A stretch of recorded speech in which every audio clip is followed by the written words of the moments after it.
स्वागत है यीशु मसीह की प्रेजेंस में। अपने घुटनों के भार आओ। हालेलुया। अपने पड़ोसी से बोलो, स्वर्ग जाना अच्छी बात है, पर अकेले जाना बुरी बात है। हालेलुया। कि स्वर्ग तो हम जा रहे हैं जीसस क्राइस्ट को मानकर, बपतिस्मा लेकर, लेकिन क्या अपने फैमिली मेंबर्स के साथ जा रहे हैं कि नहीं? क्या लोगों को साथ लेकर जा रहे हैं कि नहीं? क्या लोगों को साथ बचाकर जा रहे हैं कि नहीं, कि अकेले जा रहे हैं हम? तो आज जो वचन आपको मिलेगा, मैं आपको बता सकता हूं, आप अपनी फैमिली मेंबर को बचा हुआ देखेंगे, अपने लोगों को बचा हुआ देखेंगे। प्रेरितों के काम 1 उसकी 8, परंतु जब पवित्र आत्मा तुम पर आएगा तब तुम सामर्थ पाओगे और यरूशलेम और यहूदिया और सामरिया और पृथ्वी की छोर तक मेरे गवाह होंगे। सबसे पहले परमेश्वर जो रूहें बचाने के लिए बोलता है वो यरूशलेम है। यरूशलेम है आपका घर, आपका ऑफिस, आपके रिश्तेदार, आपके जानने वाले लोग, आपके आसपास के लोग, आपके जॉब वाले लोग, आपके स्टाफ के लोग, आपके बिजनेस के लोग। उसके बाद लिखा यहूदिया में और सामरिया में, यानी अन्य जातियों के, जहां आप उनको जानते नहीं। सामरिया अन्य जाति थी। यीशु मसीह ने कहा था अन्य जातियों के पास अभी मत जाना, समय आएगा मैं तुम्हें अन्य जातियों के पास भेजूंगा। जब बाइबल कहती है पवित्र आत्मा उतरा, जब परमेश्वर का क्रूसिफिकेशन हो गया, जब वो जी उठा सब दुनिया के लिए, तो फिर परमेश्वर ने कहा अब तुम अन्य जातियों के पास भी जाना, क्योंकि पहले यरूशलेम, उसके बाद यहूदा और सामरिया में। एक व्यक्ति जब पवित्र आत्मा की सामर्थ से भरता है तो बाइबल कहती है यरूशलेम में, यानी अपने घर में, अपनी जॉब वाले स्थान के ऊपर, अपने परिवार में, अपने रिश्तेदारों में वो परमेश्वर का गवाह बनता है। उसके बाद जब परमेश्वर उसको सामर्थ देता है, ग्रेस देता है, उसके बाद वो उन लोगों के लिए भी मुक्ति का कारण बनता है जो उसको जानते नहीं, यहूदिया के लोग, सामरिया के लोग। फिर तीसरे तरह का मसा है कि पृथ्वी की छोर तक तो मेरे गवाह होंगे। ये उन लोगों के लिए है जो बुलाए गए हैं एक पास्टर के रूप में, एक अपोस्टल के रूप में, एक दास के रूप में, जो पूरी दुनिया में परमेश्वर के नाम का प्रचार कर रहे हैं। तो आज जब हम वचनों को सुनेंगे, ये बात समझेंगे कि परमेश्वर ने क्यों ये लिखा है कि तुम धरती की छोर तक, पहले यरूशलेम में, फिर यहूदिया और सामरिया में, और उसके बाद धरती की छोर तक तुम मेरे गवाह होगे। अपनी हाथों को उठाओ, बोलो जितना वचन आज मैं सुनूं, जितनी गवाहियां मैं सुनूं, मैं 100 गुना फलों को लेके आऊं। उठाओ अपनी हाथों को, ऊंची आवाज में बात करो।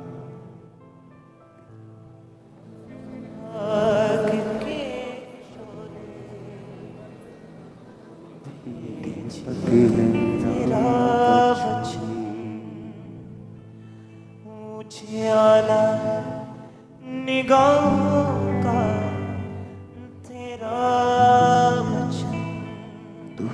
विश्वास है, विश्वास है, तेरी मोहब्बत खास है। प्रभु यीशु मसीह के सामर्थी नाम में हम मांगते हैं। इसलिए मैंने कहा था जब आपको ये मालूम हो जाए कि मुझे चर्च में फिजिकली प्रेजेंट रहना है, क्योंकि ये नॉर्मल संडे थर्सडे नहीं है कि आप लोग अनगैली कर दें। आपको जब मालूम होता है कि ग्रेस चर्च में अवेलेबल है, अगर ग्रेस है तो मुझे भी आलसी नहीं होना। अगर जीसस के बारे में मालूम है कि मेरे घर के बाहर से निकलना है तो मैं कल तैयार नहीं हो सकता। आज निकलना है तो मुझे आज छूना पड़ेगा, अगर मैं रोगी हूं तो। अगर मुझे रोग से शिफा चाहिए, आज मुझे जाना पड़ेगा, छूना पड़ेगा। और कई हजारों तरह के काम आपको आए होंगे, आज हजारों तरह के लोगों ने दिक्कतें की होंगी। हाँ कहीं ना, शैतान तंग कर रहा होगा पिछले दिनों से, ये ज्यादा तंग कर रहा हो, उसे मालूम है उसका किंगडम हिल चुका है। वो क्यों? उसे मालूम है जब डिलीवरेंस का टाइम आता है, जीसस क्राइस्ट ने अपने चेलों को पहले शब्द देके भेजा, जाओ और अशुद्ध आत्माओं को निकालो और बीमारों को क्या करो, कि लोगों को पहले डिलीवर करो। ये स्पिरिचुअल चीज है भाई, ये एक आत्मिक चीज है। डिलीवरेंस देना, हीलिंग करना, ये शारीरिक नहीं है। क्योंकि ये 2 हफ्ते, 2 मीटिंग, आज और अगले ये संडे, आज और संडे, सिर्फ सोल्स के बारे में बात होगी। उनको जीता कैसे जाता है, वो जीतनी क्यों जरूरी है, परमेश्वर का वचन परिवार के बारे में, घर के बारे में क्या कहता है, परमेश्वर का वचन आपके बारे में क्या कहता है, उद्धार लेना क्यों जरूरी है, उसकी इंपॉर्टेंस हमारी लाइफ में क्या है। अपने हाथों को उठाओ और हिलाओ, बाइबल को उठाओ, बोलो ये वचन मेरे लिए हो, मुझे शुद्ध करने का कारण हो। ऊंची आवाज में बात करो प्रभु से। तू आस है, विश्वास है, तेरी मोहब्बत खास है, तुझ तक ले आती है खुदा, जिसको तेरी तेरी लगन, दीपक है मेरी राहों का तेरा वचन। ऐस मेरी आंखों से तेरी दया से तेरे नाम में अपने हाथों को उठाकर बोलो, जो वचन आज मैं सुनूंगा मैं उसे नोट करूंगा, मानूंगा और सिखाया भी करूंगा। प्रभु यीशु मसीह के सामर्थी नाम में हम मांगते हैं। अपने हाथों को उठाकर गैर भाषाओं में 5 मिनट आत्मा में आप प्रार्थना करेंगे, ऊंची आवाज में, गैर भाषाओं में ऊंची आवाज में।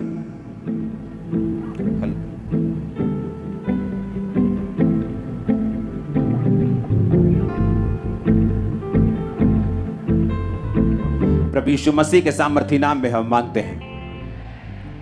आज जब आप ये वचन को सुन रहे होंगे, मेरा बिलीव है कि आप बचने की, सेव होने की ग्रेस खुद भी हासिल कर रहे होंगे और आपका परिवार भी हासिल कर रहा होगा। मरकुस 5 उसकी 19, यूहन्ना 1 उसकी 41, प्रेरितों के काम 16 उसकी 30 से 34 आयत। इसमें हमें यह मालूम होता है, मरकुस 5:19, परंतु उसने उसे आज्ञा ना दी साथ रहने की और कहा, अपने घर जाकर अपने लोगों को बता कि तुझ पर दया करके प्रभु ने कैसे बड़े काम किए हैं। यीशु मसीह ने उस पागल व्यक्ति को, जब उसने हीलिंग को हासिल किया और उसने कहा कि मैं तेरे साथ आना चाहता हूं, तो यीशु मसीह ने कहा, नहीं, तू मेरे साथ नहीं आ सकता। अब जाकर अपने घर को बता कि परमेश्वर ने तेरे लिए बड़े बड़े कार्य कैसे किए हैं। वचन ये कहता है वेरी क्लियरली कि परमेश्वर को ये चिंता है कि आपका घराना सेव हो, और ये बार बार परमेश्वर अपने वचनों के बीच से बता चुके हैं कि उसके वचन में लिखा है, यूहन्ना 1 उसकी 41 आयत, उसने अपने सगे भाई शमौन से मिलकर कहा, हमको ख्रिस्त अर्थात मसीही मिल गया। प्रेरितों के काम 16 उसकी 30 से 34, उसने उन्हें बाहर लाकर कहा, हे सज्जनों, उद्धार पाने के लिए मैं क्या करूं। यह वही जेलर था जब पौलुस और सिलास का भूकंप के साथ जेल टूट गई थी, परमेश्वर ने उन्हें आजाद कर दिया था, तो जेलर डर गया था। तो उसने कहा, मैं उद्धार पाने के लिए क्या करूं। उन्होंने कहा, प्रभु यीशु मसीह पर विश्वास कर तो तू और तेरा घराना उद्धार को पाएंगे। उन्होंने उसको और सारे घर के लोगों को प्रभु का वचन सुनाया। रात को उसी घड़ी उसने उन्हें ले जाकर उनके पांव धोए और उसने अपने सब लोग समेत तुरंत बपतिस्मा लिया। पौलुस ने कहा, तू बच, तेरा घराना जो है वो बचाया जाएगा। ऐसा क्या है घराने में कि परमेश्वर आपके घराने में इंटरेस्टेड रहता है। वचन में लिखा है कि जब परमेश्वर ने एक चेले को बचाया तो उसने सगे भाई पतरस को जाके बोला कि हमको मसीह जो है वो मिल गया, आ तू भी चल उस मसीह के पास जो हमको मिला है। और प्रभु यीशु मसीह ने उस पागल व्यक्ति से बात की और कहा कि तू अब चंगा हो चुका, तू मेरे साथ नहीं, मैं तुझे रहना चाहता कि तू मेरे साथ रहे, लेकिन तेरी कॉलिंग है कि तू अपने घर जाए और अपने लोगों को बताए कि परमेश्वर ने तेरे लिए कैसे बड़े बड़े काम किए। परमेश्वर ये इंटरेस्टेड है कि आपका घराना बचाया जाए। ये बिब्लिकल है, ये वर्ड में से है। बाइबल कहती है कि जो कोई परमेश्वर प्रभु यीशु मसीह को ग्रहण करेगा, बपतिस्मा लेगा, यकीन करेगा कि वो आया, मारा गया मेरे गुनाहों की खातिर, वो गाड़ा गया और तीसरे दिन मुर्दों में से जी उठा, तो बाइबल कहती वो उद्धार को पाएगा। कुरनेलियस जो अच्छे अच्छे काम करता था, लेकिन फिर भी परमेश्वर ने कहा, जा और पतरस को बुलाकर वचन सुन ताकि तू और तेरा घराना उद्धार पाए। आपके अच्छे काम आपको उद्धार नहीं दे सकते, आपके अच्छे काम आपको बचा नहीं सकते जब तक आपने प्रभु यीशु मसीह को ग्रहण नहीं किया। इसलिए कुरनेलियस को दूत ने कहा, जा और पतरस को सुन, बुलाकर वचन को सुन और बपतिस्मा ले, तू और तेरा घराना फिर उद्धार पाएंगे। और जेलर को भी उन्होंने यही कहा कि तू अगर प्रभु यीशु मसीह पर विश्वास करेगा और बपतिस्मा लेगा, तू और तेरा घराना उद्धार पाएंगे। परमेश्वर ने जक्कई को भी यही कहा था कि तू और तेरा घराना उद्धार पाएंगे। क्यों परमेश्वर आपके घराने में इंटरेस्टेड है? क्योंकि बाइबल कहती है परमेश्वर ये चाहता है कि आप बचाए जाएं, लेकिन आपके साथ साथ आपका घराना भी बचाया जाए। सबसे पहले हम ये जानेंगे कि क्यों साल्वेशन जो है वो जरूरी है। परमेश्वर ने कहा मत्ती 28 उसकी 18 से 20 आयत में, जीसस ने कहा कि स्वर्ग और पृथ्वी का सारा अधिकार मुझे दिया गया है, तुम जाओ और सब जातियों के लोगों को चेला बनाओ, उन्हें पिता पुत्र पवित्र आत्मा के नाम से बपतिस्मा दो और उन सब बातें जो मैंने तुम्हें आज्ञा दी है मानना सिखाओ, और देखो जगत के अंत तक मैं तुम्हारे साथ हूं। परमेश्वर ने कहा जाओ और लोगों को बचाओ, चेले को कहा जाओ और लोगों को बचाओ, और साथ में मिरेकलस पावर उन्हें दी हीलिंग करने की, डिलीवरेंस करने की, कि जाओ और लोगों को बताओ कि स्वर्ग का राज्य निकट आ चुका है। क्यों साल्वेशन पर इतना परमेश्वर ने जोर दिया? लोगों को मन फिराने के लिए क्यों बोला? सोच को बदलने के लिए क्यों बोला? क्योंकि बाइबल कहती है आपके अच्छे कर्म आपको स्वर्ग नहीं लेके जा सकते, क्योंकि स्वर्ग जाने का एकमात्र द्वार है प्रभु यीशु मसीह। जो कोई उस द्वार से नहीं है वो स्वर्ग नहीं जा सकता। यीशु मसीह ने खुद कहा मार्ग, जीवन और सच्चाई मैं हूं। अब जब हमें साल्वेशन की मतलब समझ आता है कि परमेश्वर ये चाहता है कि हम सेव हों, हम बचें, हम अपने पापों से मन फिराकर तौबा करके स्वर्ग राज्य के वारिस हों, फिर वो ये भी चाहता है कि हमारा घराना भी बचाया जाए। लेकिन क्यों परमेश्वर ये चाहता है कि हमारी साल्वेशन इतनी इंपॉर्टेंट क्यों है? मैं आपको बताना चाहता हूं। नए लोगों के लिए साल्वेशन का इतना मतलब नहीं रहता। वो चर्च में एंट्री करते हैं हीलिंग के लिए, किसी ने बताया कि वहां हीलिंग होती है, डिलीवरेंस होती है, जाओ तुम चंगे हो जाओगे। उनको साल्वेशन से इतना मतलब नहीं होता, क्योंकि उनको पता नहीं होता कि साल्वेशन का मतलब क्या है, उद्धार का मतलब क्या है। मुझे प्रभु यीशु मसीह को ग्रहण करना है, मुझे पवित्र आत्मा पाना है, मुझे बपतिस्मा लेना है। मैंने तो पुराने टाइम में ये लिया हुआ है, मैंने तो फलाने जगह पे ये किया हुआ था, तो मैं बपतिस्मा कैसे ले सकता हूं? लेकिन बाइबल कहती है कि मसीह में सब नई सृष्टि है, पुरानी बातें बीत गई। जब आपका जो मकसद यूनिवर्सिटी जाना है, जब स्कूल टीचर से आपका जितना मर्जी प्यार हो, जब पास आउट हो जाते हैं तो आपको स्कूल छोड़ना पड़ता है। अगर आप पुरानी जिंदगी छोड़ेंगे नहीं, आप उद्धार नहीं पा सकते।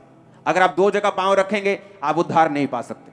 क्यों उद्धार पे परमेश्वर ने इतना जोर दिया?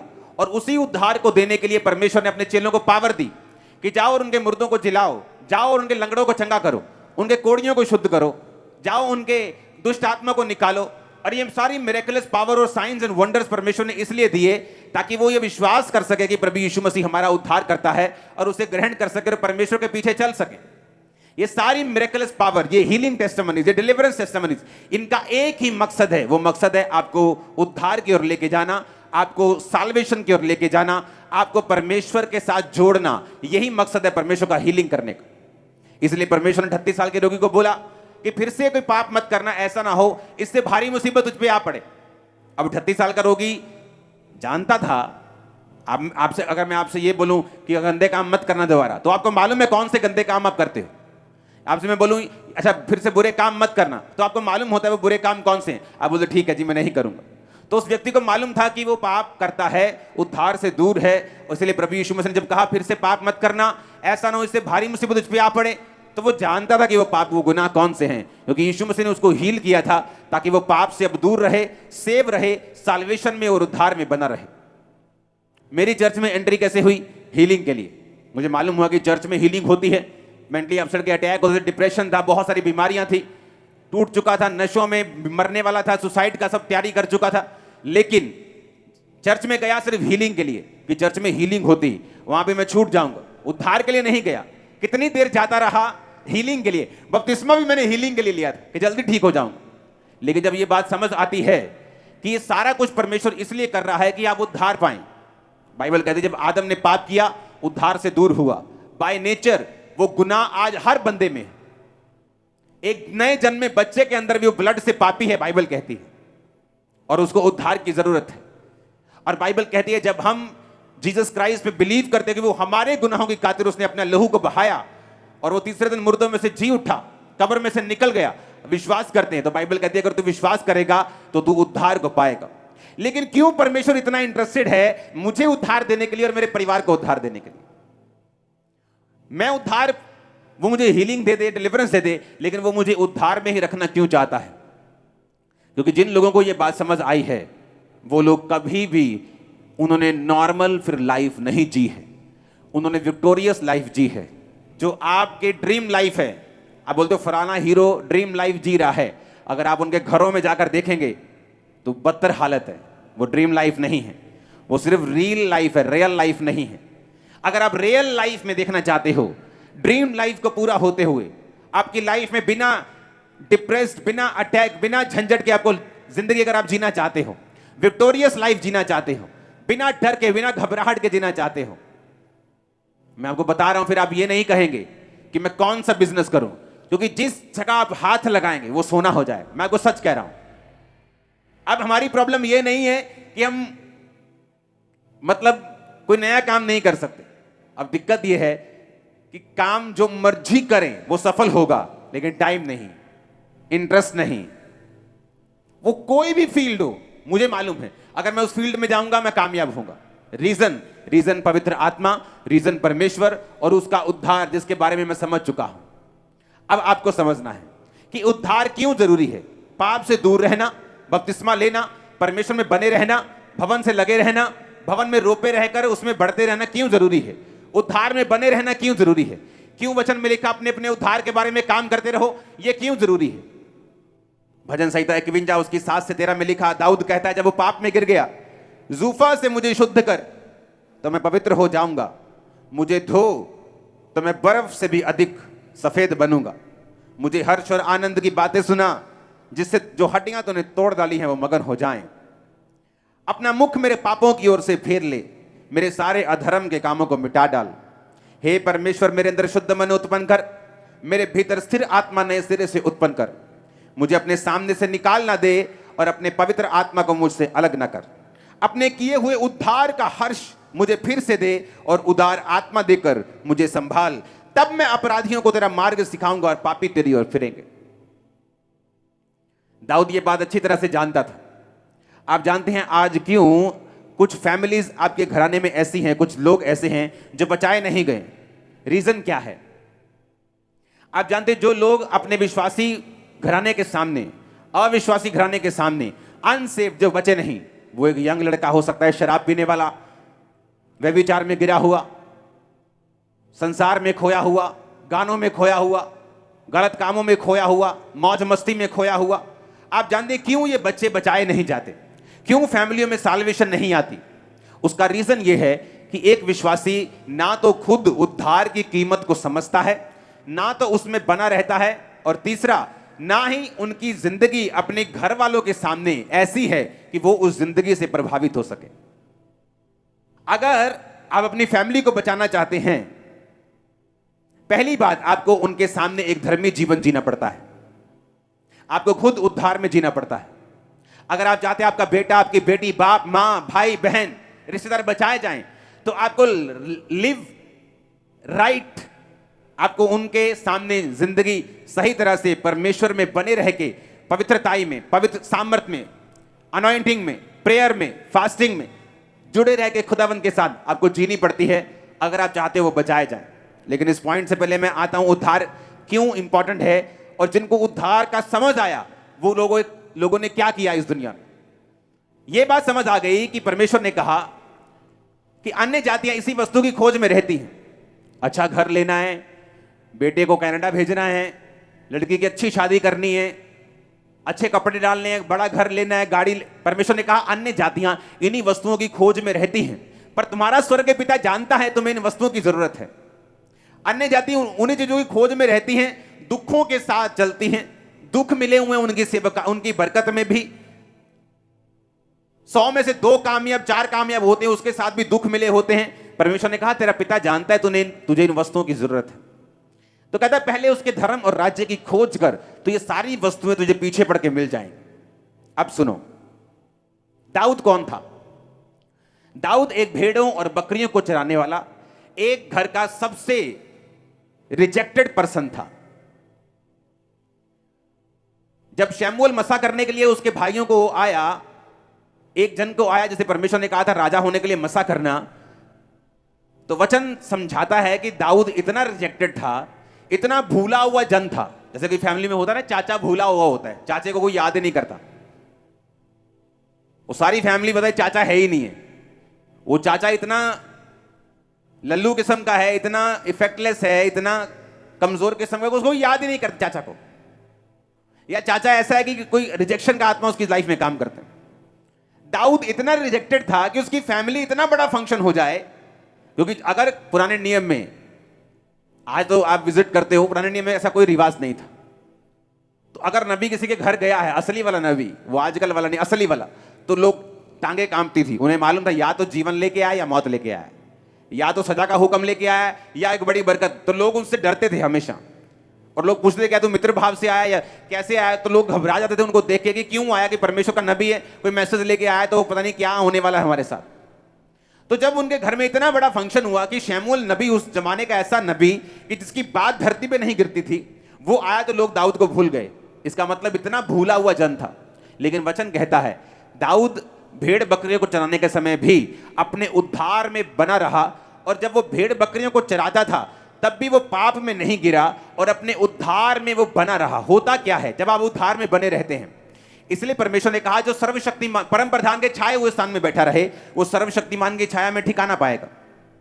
छाए हुए स्थान में बैठे रहने का मतलब है अपनी साल्वेशन में बने रहना, अपने उद्धार में बने रहना। यशब का मतलब है बैठे रहने का मतलब है कि जो कुर्सी परमेश्वर ने तुम्हें दी है एक विश्वासी की, कि तुम एक विश्वासी हो चुके हो, अब तुम्हारी घर में कोई ऐसा फंक्शन है जहां पर परमेश्वर की आराधना नहीं की जाएगी बल्कि परमेश्वर को दूर रखा जाएगा। अगर तुम विश्वासी हो तो अपनी कुर्सी छोड़कर तुम उस फंक्शन को अटेंड करने के लिए नहीं जाओगे।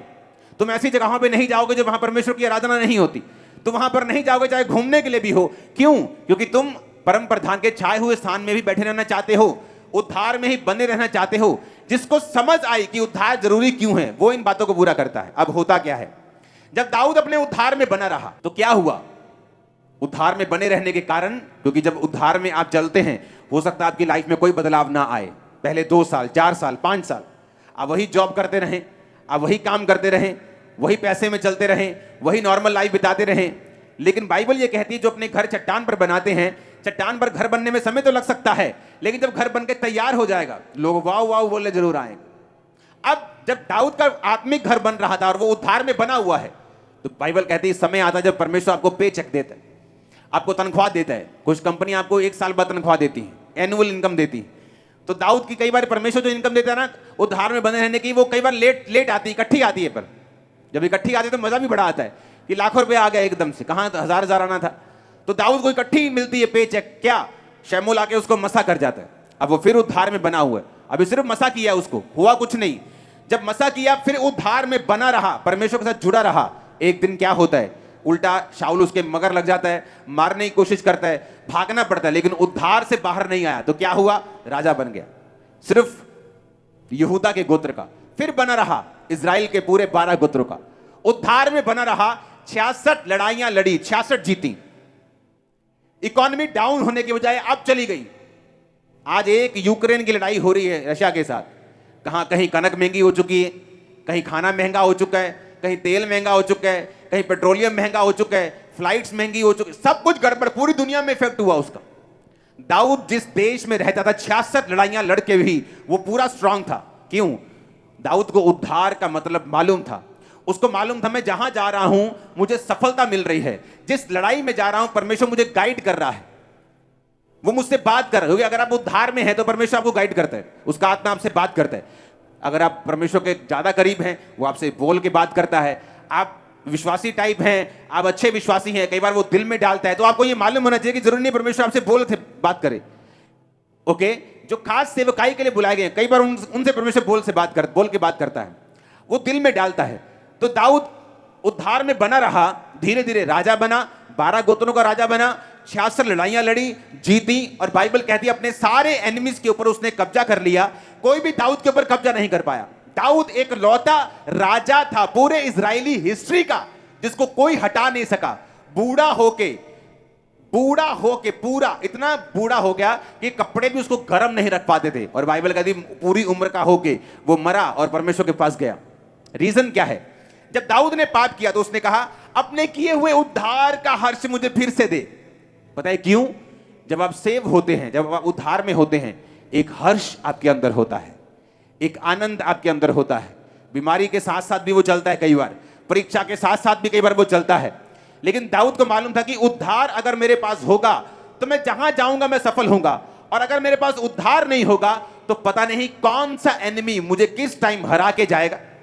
और उसने कहा मुझे उद्धार का हर्ष फिर से दे, तब मैं अपराधियों को तेरा मार्ग सिखाऊंगा। आज कौन से लोग हैं जिनके अंदर रूहें नहीं बचती, जो खुद अपने उद्धार में बंधे नहीं रहते, जो आज पाप में हैं, कल तौबा कर ली, परसों फिर अपनी ऑफिस की लड़की के साथ फंस गए, फिर तौबा कर ली, फिर उसके साथ फंस गए, फिर तौबा कर ली, फिर ठीक हो गए, फिर ठीक हो गए, फिर खत्म हो गए, जो खुद नहीं बचे। तो दाऊद ने कहा तू मुझे बचा खुदावंद, फिर से वही उद्धार का हर्ष मुझे फिर से दे, मुझे सेव कर। इतना बड़ा आदमी। और बाइबल कहती है दाऊद बीमार हो चुका था उस पाप के बाद। उसने कहा परमेश्वर ताकि जो हड्डियां तूने तोड़ दी वो मगन हो जाएं, क्योंकि वो हड्डियां के टूटने का रीजन यही था कि दाऊद पाप में था। उसे मालूम था कि मैं हीलिंग ना मांगूं, मैं बरकत ना मांगूं, मैं उद्धार मांगूं, मैं साल्वेशन मांगूं। जैसे ही उस साल्वेशन आएगी, उद्धार आएगा, तो परमेश्वर मेरे अंदर प्रवेश करेगा। पवित्र आत्मा मुझसे अलग नहीं होगा, क्योंकि जैसे आप पाप में होते हैं पवित्र आत्मा आपसे अलग हो जाता है। वरदान काम करते हैं, गैर भाषा उसी तरह काम करेगी, हीलिंग काम कर सकती है, प्रोफेटिक वर्ड काम कर सकता है, लेकिन उस बंदे को मालूम होता है कि परमेश्वर मेरे साथ नहीं है। दाऊद को मालूम था पवित्र आत्मा मुझसे निकल चुका है। उसने कहा परमेश्वर मेरे अंदर शुद्ध मन उत्पन्न कर, मेरे भीतर स्थिर आत्मा। पहले वो स्थिर था, 66 लड़ाइयां लड़ी, जीती, एनिमीज के ऊपर कब्जा किया, कोई राजद्रोह की गोष्ठी नहीं, उसके खिलाफ कोई साजिश काम नहीं कर सकी, गद्दी से उठा नहीं सकी, हिला नहीं सकी। उसको मालूम था उसका रीजन है कि मैं उद्धार में हूं, मैं पाप में नहीं हूं, मैं परमेश्वर के साथ बना हुआ हूं। उसे मालूम था कि मेरे भीतर स्थिर आत्मा दे मुझे, मैं फिर से स्थिर रहना चाहता हूं अपने मन में, अपने डिसीजंस में। उसे मालूम था मैं स्थिर रहूंगा, लाइफ में हर जगह जहां मैं जाऊंगा मैं कामयाब होऊंगा।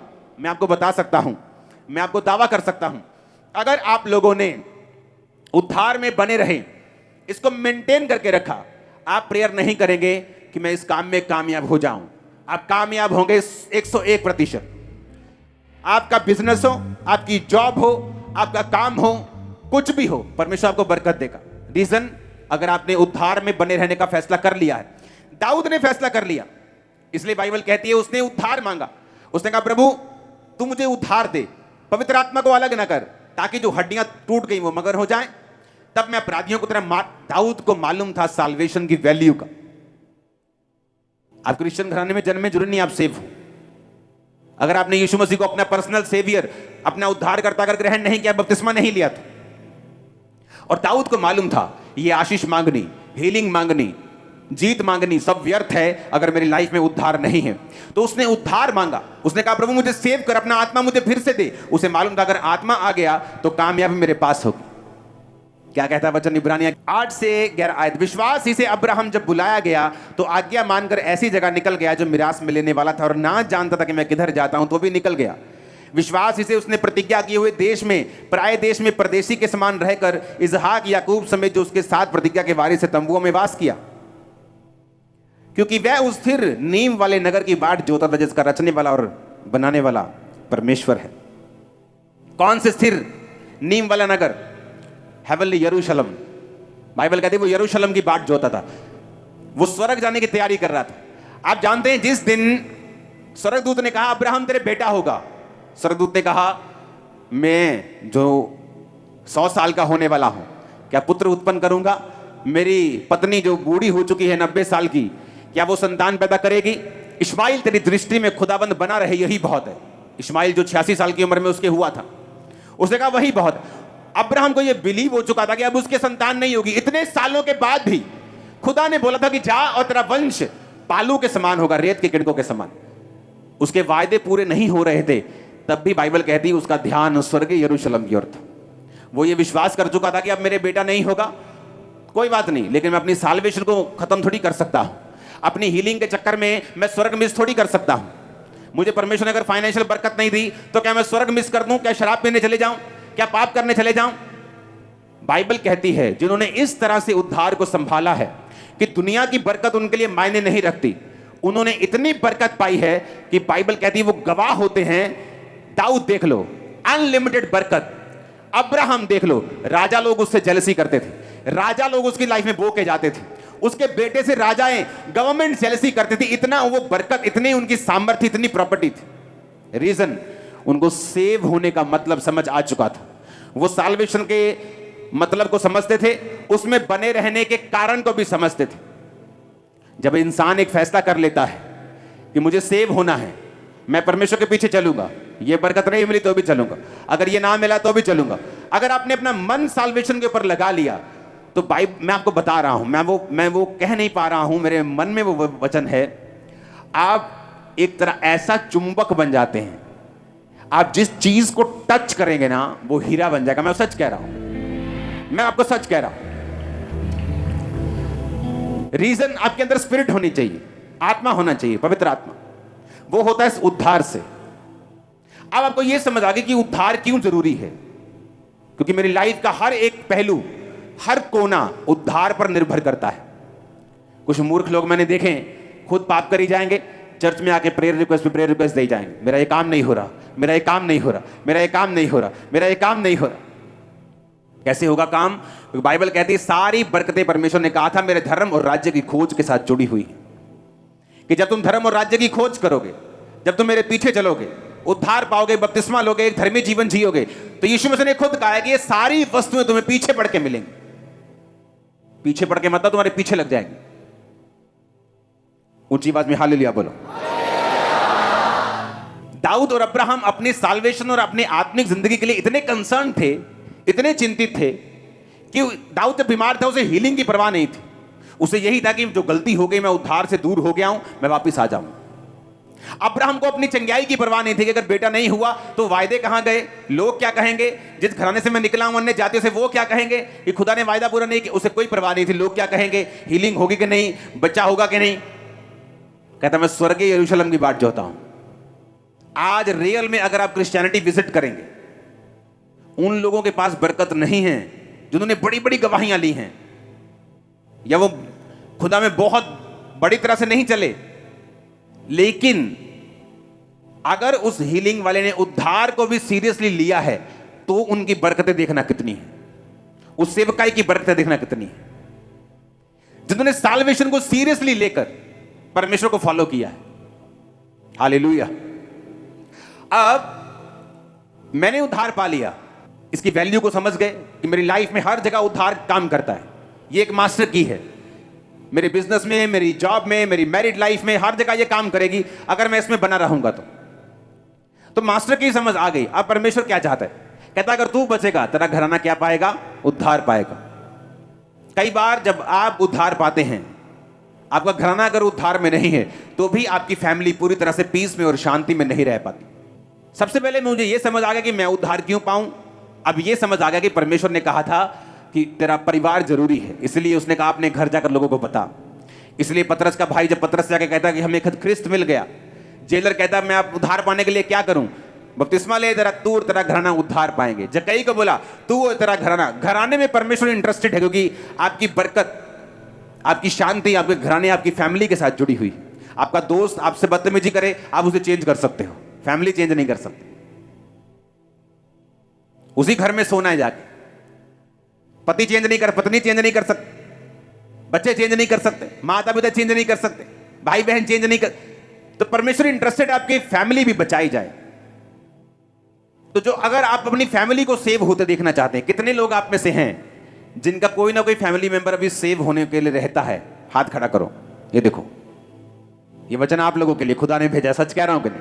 देखो सबके हाथ खड़े, कोई ना कोई फैमिली मेंबर है। अब बचाना कैसे, उनको सेव कैसे करना है? क्योंकि पहले हमें बेस समझने की जरूरत है। वो क्या है कि मैं क्यों सेव हूं, मुझे उद्धार की जरूरत क्या? अगर चर्च में हीलिंग हो रही है तो मैं हीलिंग चाहिए, मैं हीलिंग लेके जाता हूं, बरकत मिल रही है, डिलीवरेंस मिल रही है, मैं लेके जाता हूं। लेकिन बाइबल कहती है बरकत मिल जाएगी, अगर हीलिंग वरदान है तो मैं हीलिंग लेके चले जाओगे, बड़ी बड़ी हीलिंग हो जाएंगी, लेकिन उसको मेंटेन कैसे करोगे, बना के कैसे रखोगे? जीसस ने कहा हीलिंग तो हो गई तेरी 38 साल के रोगी को, लेकिन तू बना के कैसे रखेगा हीलिंग को? अगर तू फिर से पाप नहीं करेगा तो हीलिंग में बना रहेगा। तो उद्धार जरूरी है, हीलिंग से पहले भी, हीलिंग के बाद में भी, इस जीवन में भी, ऊपर भी। ये आपको पीछा नहीं छोड़ेगा। अब जब ये समझ आ गई कि उद्धार क्यों इंपॉर्टेंट है, वो मेरी हीलिंग, मेरी डिलीवरेंस, वो हर जगह काम करता है, मुझे कामयाब करता है, सिर बनाता है, परमेश्वर के हर वायदे को एक्टिवेट करता है। वचन में जितने वायदे प्रोमिसेस हैं, उद्धार उसका एंट्री पॉइंट है। अगर उद्धार में हम नहीं है, वो कोई वायदा हमारे लिए नहीं है। जीसस ने पावर क्यों दी? उद्धार देने के लिए। हीलिंग गिफ्ट क्यों दिया? उद्धार देने के लिए। परमेश्वर ने प्रेरित क्यों ठहराए? पास्टर्स, इवेंजलिस्ट, प्रॉफिट्स क्यों ठहराए? ताकि कलीसिया उन्नति पाए, उद्धार में बनी रहे। पौलुस ने क्यों कहा अपने अपने उद्धार के बारे में काम करते रहो, फाइट करते रहो? क्योंकि उद्धार जरूरी है। ये तो समझ आ गया। अब परमेश्वर इंटरेस्टेड क्यों है तुम्हारा घराना उद्धार पाए? क्योंकि तुम अपने घराने को चेंज नहीं कर सकते, वो तो उसी घर में है। मां को चेंज नहीं कर, दोस्त को चेंज कर दोगे, मां को चेंज नहीं कर सकते, बाप को चेंज नहीं कर सकते, उसी घर में जाके सोना है। अगर तुम अच्छी तरह से नहीं चलोगे, कच्चा पक्का चलोगे, गुनगुना चलोगे, गर्म नहीं होगे, तो उसी फैमिली में लोग होंगे जो बचाए नहीं गए होंगे, तुम्हारा आनंद जो है वो पूरा नहीं होगा, कंप्लीट नहीं होगा, तुम्हारा जॉय अधूरा रहेगा। तो बचाऊं कैसे फैमिली को? क्योंकि बहुत से लोग उद्धार पाने के बाद ऐसी गलतियां करते हैं कि वो खुद तो बच जाते हैं लेकिन फैमिली बच नहीं पाती। क्योंकि फैमिली को बचाने के लिए आपको कुछ ऐसे पॉइंट्स नोटिस करने पड़ेंगे जो आपकी फैमिली को सेव होने में आपकी मदद करें। और मेरी बात पे यकीन रखना, जब आपकी फैमिली पूरी सेव होती है, आपका घर का माहौल स्वर्ग के जैसा होता। मैं आपको सच कह रहा हूं। हालेलुया। आप एक ग्रोथ के बारे में बातें करते हैं, बढ़ने के बारे में बात करते हैं, इंप्रूवमेंट के बारे में बात करते हैं, आगे बढ़ने के बारे में बात करते हैं। जब आपकी पूरी फैमिली सेव होती है तो गलती कैसे करते हैं? जब मैं मसीह में आया 2004 में, तो देखो गलती कहां भी होती है। तो एक व्यक्ति ने मेरी मदर से बात की कि आपको एक विडो है, उनको आपको राशन आप दे सकते हैं महीने में। तो एक तरह की जैसे किसी पे जबरदस्ती थोपना होता तो वो थोप दिया उस पे। तो मुझे हर महीने बोलते थे कि अपनी मम्मी से बोलना कि इतने पैसे इतने महीने की इतनी तारीख में वो दे दिया करें। तो मेरी मम्मी तो 3 महीने में ही, जब मैंने बपतिस्मा लिया तो वो बैक स्लाइड हो गई थी। घर में लड़ाई, पापा लड़ रहे हैं, बिजनेस बिजनेस बिजनेस। तो जब एक बंदा सेव ही नहीं है तो उससे पैसे क्या करने हमने। लेकिन कई बार जब अगुवाई करने वाला लालची होता है तो तब भी प्रजा मुश्किल में होती है। तो मैंने जाके बोलना, वो बुला रहे हैं, पैसे मांग रहे हैं, आपने वायदा किया था आपको देने, तोड़ी हूं लत टूट जानी, देखो पैसे टाइम नहीं देते, तोड़ी बांह टूट जानी, प्रभु ने तेनों सजा। ऐसी बातें घर में होने लगी। और क्या हुआ कि परमेश्वर के करीब आने की बजाय वो और दूर चले गए। और जब मैं मसीह में ग्रो हुआ, बढ़ा, तो परमेश्वर ने मुझे फैमिलीज को और लोगों को जीतना सिखाया। कई बार जब हम अच्छी संगतियों में नहीं होते, बहुत प्रॉब्लम्स होती हमारे परिवारों में। कई तरह के रफड़े, झगड़े, चक्कर, ड्रामेबाजियां, बहुत कुछ। जब मैं मसीह में आगे बढ़ा, आपका एक फैमिली मेंबर है, आप मान लो एक लड़की है जो व्यभिचार में गिर गई।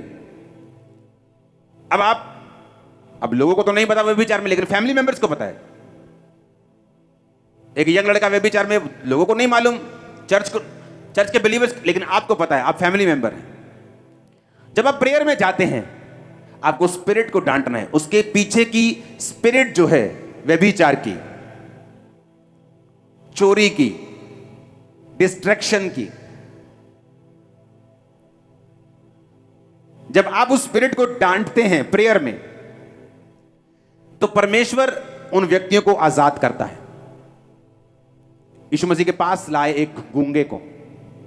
अब अगर उसकी स्कैनिंग कराने जाएंगे, एमआरआई के टेस्ट कराएंगे, तो कोई ना कोई प्रॉब्लम तो निकलती। अगर उस समय पे होती कि गले का वोकल कोड खराब है, फलानी चीज खराब, लेकिन पीछे कौन था? दुष्ट आत्मा। जीसस ने दुष्ट आत्मा को निकाला, वो बंदा ठीक हो गया, गूंगा बोलने लगा। निकाली दुष्ट आत्मा, पर गला ठीक हो गया। जब आप एक अनसेव्ड व्यक्ति को अपने परिवार में देख रहे हैं, आपका बेटा है, बेटी है, मां है, बाप है, नशे में, उस स्पिरिट को देखो, कौन सी स्पिरिट इसकी लाइफ में काम कर रही है। और जब आप प्रेयर में बैठेंगे, उस स्पिरिट पे हमला करो। आप क्या करते हो? आप देखते हो कि आपका बेटा नशा करके, आप रोते हो, हाय तू नशा करके आया, आप रोते हो। प्रभु बोले, प्रभु कुछ कर, प्रभु कुछ कर, मेरे बेटे कुछ। एक पास्टर प्रेयर कर रहा था और खुदा ने बात करनी शुरू कर दी, और एक बंदर आ गया बीच में, और बंदर की स्पिरिट डिस्टर्ब करने लगी, करने लगी। उसको यीशु की आवाज सुननी बंद हो गई। वो गुस्सा करने लगा अंदर से कि जीसस क्राइस्ट, आप मुझसे बात कर रहे हैं, दुष्ट आत्मा तंग कर रही, आप डांटते क्यों नहीं दुष्ट आत्मा को? भगाओ इससे।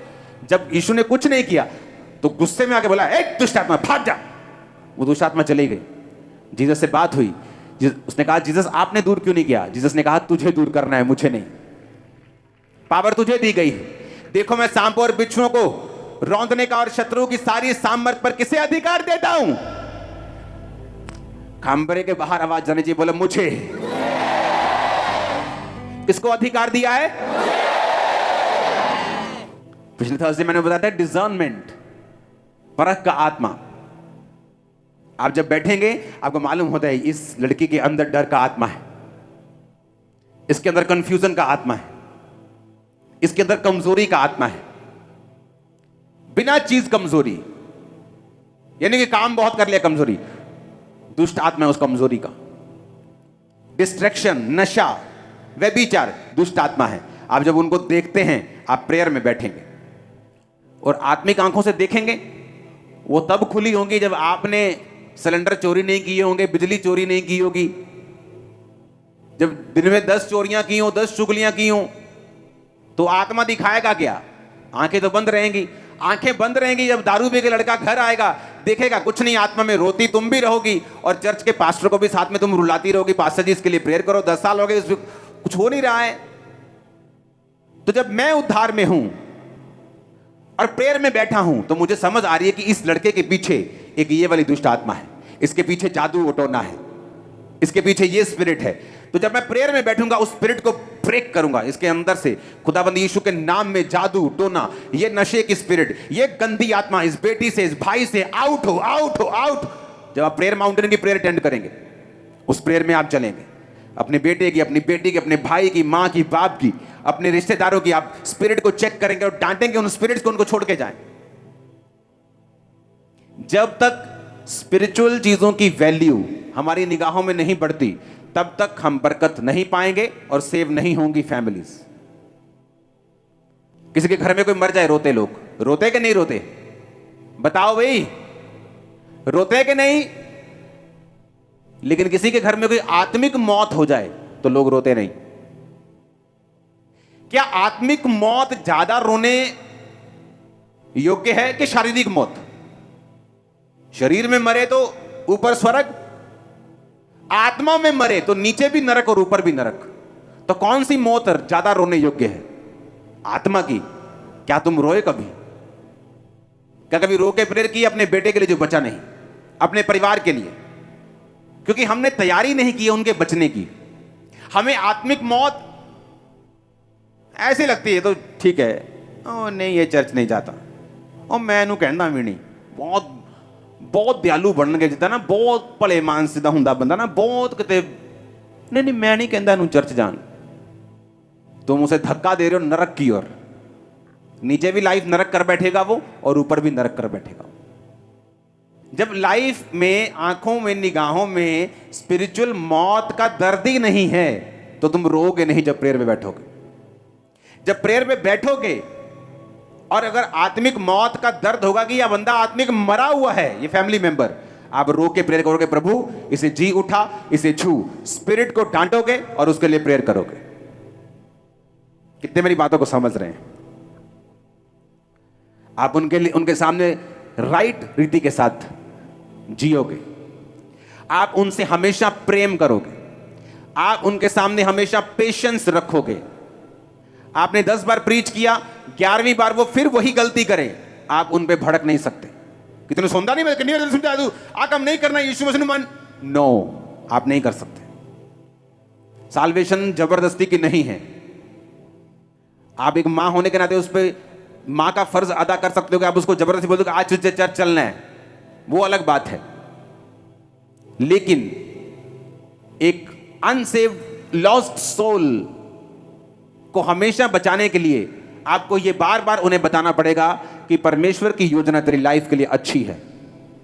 परमेश्वर तुझसे प्यार करता है। परमेश्वर तुझसे इतना प्यार करता है कि वो तेरी लाइफ को ब्लेस्ड करना चाहता है, तुझे खुश देखना चाहता है। परमेश्वर तेरे लिए भला सोचता है, उसकी योजनाएं तेरे लिए भली हैं। आप उसे 1 दिन नहीं, 2 दिन नहीं, 2 साल नहीं, 10 साल नहीं, 20 साल भी यही बात बताओगे, जब तक वो बचता नहीं। आप अगर पेशेंस खो दोगे, धीरज खो दोगे, वो नहीं बचेगा। आप गुस्सा करोगे, वो नहीं बचेगा। ये गलती मैंने मसीह के पहले साल में की, जब थ्रेटन करके मैं चाहता कि इनको मसीह में लेके आया जाए। ऐसा नहीं होता, क्योंकि जिस ग्रुप में आप रहते हैं उसी के जैसी बातें आप बोलने लगते हैं। लेकिन बाद में जब मसीह में मैं ग्रो हुआ, समझ आया कि मसीह प्रेम है, गॉड इज लव, तो मुझे लव के बारे में प्रीच करना है और राइट लिव करना है। मैंने को बताया, जब मैंने अपनी माता को मैंने अपने सभी फैमिली मेंबर्स को बपतिस्मा दिया, अपने भाई को छोड़ के, क्योंकि उसने मेरे साथ लिया था। एक भी जन को मैंने प्रीच नहीं किया बैठकर, उन्होंने मेरी जिंदगी को देखा और मसीह को ग्रहण किया। और जब पहले मैं लड़ लड़ के प्रीच कर रहा था, वो मसीह से दूर हो रहे थे। क्योंकि अगर आप सही तरह से जिएंगे नहीं, राइट कैरेक्टर के साथ उनके सामने सब कुछ नहीं लेके आएंगे, आपके फैमिली मेंबर्स नहीं बचेंगे। आप दुनिया बचा सकते हो, फैमिली मेंबर्स नहीं, क्योंकि दुनिया आपके गिफ्ट से बच जाती है, आपके कैरेक्टर से उनको लेना देना नहीं। कैरेक्टर आपको मेंटेन रखता है, बचा के रखता है, बना के रखता है, लेकिन फैमिली कैरेक्टर देखती है, करीबी लोग कैरेक्टर देखते हैं। हालेलुया, ऊंची आवाज में हालेलुया बोलो। तो फैमिली मेंबर्स को बचाना है तो स्पिरिट को रिकॉग्नाइज करना है, कौन सी उनकी लाइफ में काम करती है, उसको डांटना है।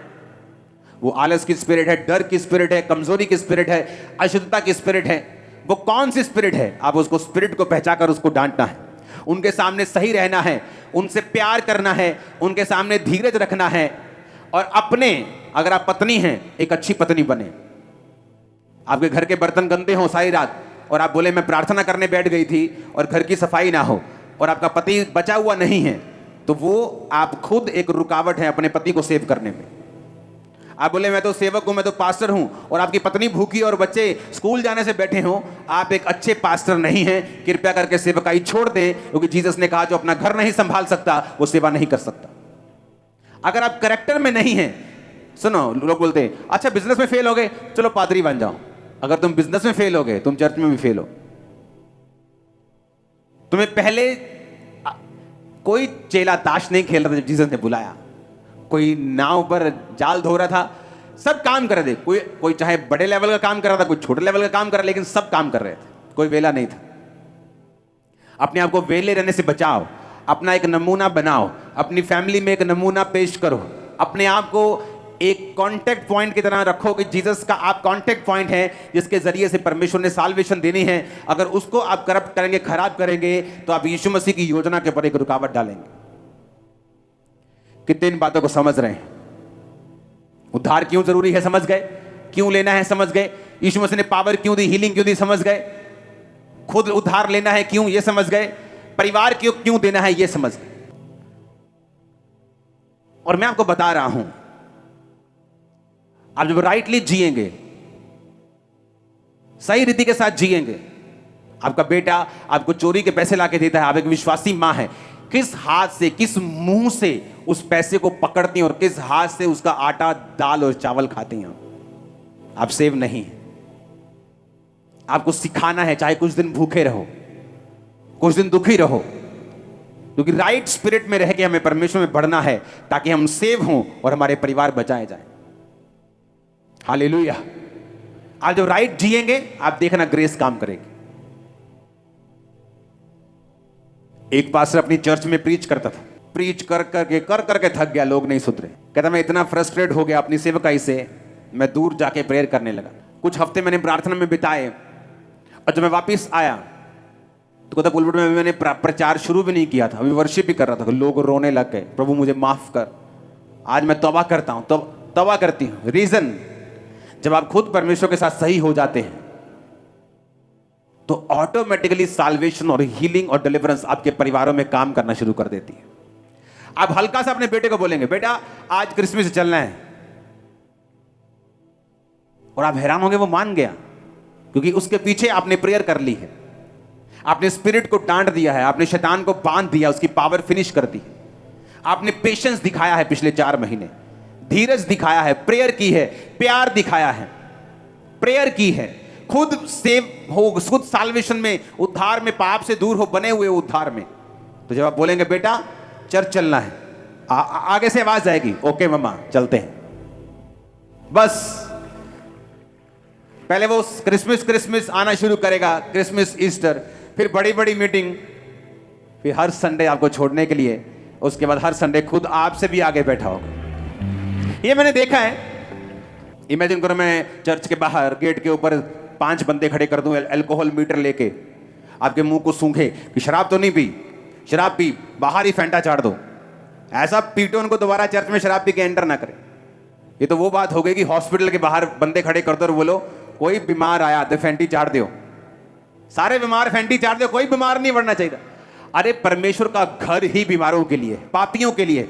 जीसस ने कहा मैं धर्मियों को बुलाने थोड़ी आया हूं, वो तो पहले सही है, मैं तो पापियों को बुलाने आया हूं। एक बंदा अन्य जाति से पूरा वेशभूषा अन्य जातियों की, पूरा मैं बोल नहीं सकता। आया चर्च में फुल दारू से रजा हुआ, 1.5-2 बोतल शराब पीने वाला बंदा। बड़ी शराब पी गया, क्या करें जी, कोई बात नहीं, बैठा रहने दो। परमेश्वर ने पहले संडे छुआ, शराब छोड़ दी। अब इमेजिन करो, उसको प्यार ना दिखाया होता, उसको मारा होता, पीटा होता, बोला था परमेश्वर का घर तूने अशुद्ध कर दिया। ये स्पिरिचुअल हॉस्पिटल है। अगर यहां बीमार नहीं आएंगे तो कहां जाएंगे? आपको नशे वाले मिलते हैं तो बोलो कोई प्रॉब्लम नहीं, आ जाओ। वो आई मैं चिट्टा लाया, ओ यार चल तू, चिट्टा लाया, पीला लाया, चल चिंता ना कर तू, चल चलते हैं। नशा किया, कोई बात नहीं। नशा करके अपने घर जाते हो ना, वो भी खुदा का घर है, आ जाओ, कोई बात नहीं। अगर जीसस जीवित है तो छू लेगा उसको, बचा लेगा उसको। हालेलुया। लव, पेशेंस, प्रेयर, तैयारी, ऐसे लोग नहीं बचते। हालेलुया। आपको तैयारी करनी पड़ती है उनको बचता हुआ देखने के लिए। आपको प्यार करना पड़ता है लोगों को। दुनिया की सबसे बड़ी चर्च जहां जिस सेवक के द्वारा बचाई गई, उसको बचाने वाली एक विश्वासी औरत थी।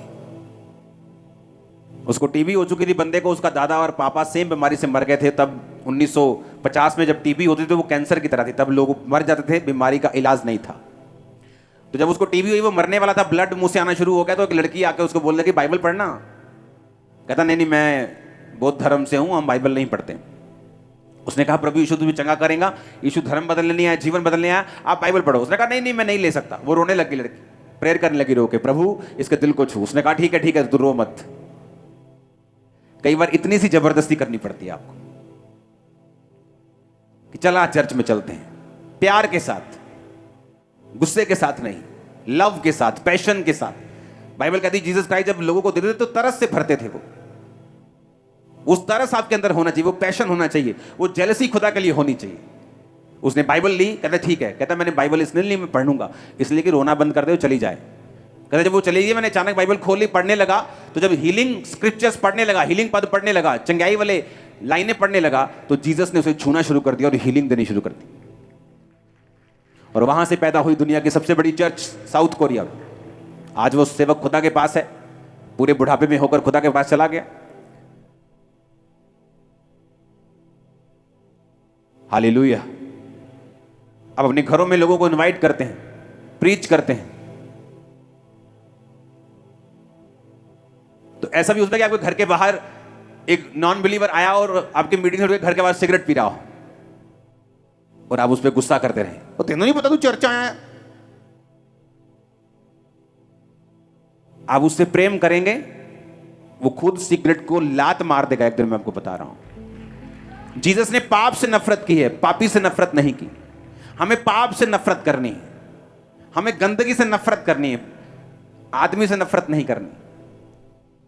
इसीलिए क्रिश्चियनिटी, जो आज 400 करोड़ लोग इसे दुनिया के हर कोने में अगर आप देखोगे भीड़ें लगी भी परमेश्वर के पीछे, रीजन वो प्यार करने वाला परमेश्वर है।